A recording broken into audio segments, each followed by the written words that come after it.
Another low-budget review of a low-budget sword.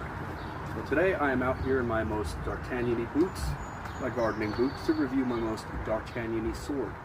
The Windlass Espada Ropera, which is actually a Spanish rapier, not French, so maybe it's not very D'Artagnan-y after all.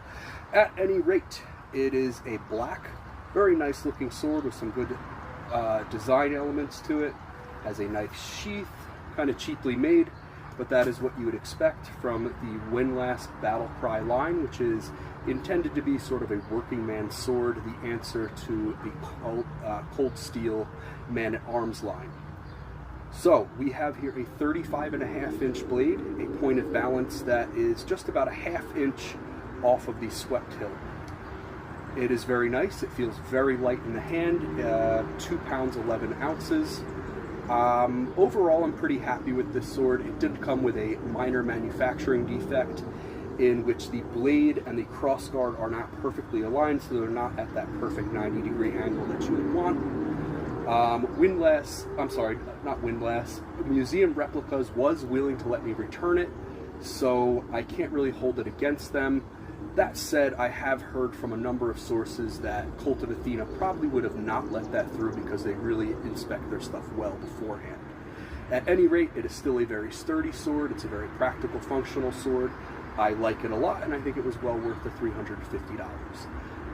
If you are a fan of the Alexandre Dumas books, you'll know that D'Artagnan actually broke his first sword very early on in the first book, and he just went to a bladesmith and he had a new blade slapped on there, so I'm not terribly offended by that minor manufacturing defect. Now, as you know, a rapier is primarily a thrusting sword, and this does that quite well. You barely feel any resistance at all as you go through something like this. And I've also done thrusting on cardboard, and again, you don't feel anything with the thrust. Now, that about concludes the meat of my review. Of course, no one would come on YouTube unless you're a complete knob and do cutting with a rapier. But luckily for you, my viewers, I am such a knob. So here we go. So, as you can see, rapiers can cut. It definitely is not their intended purpose, but they certainly can. Thank you for watching.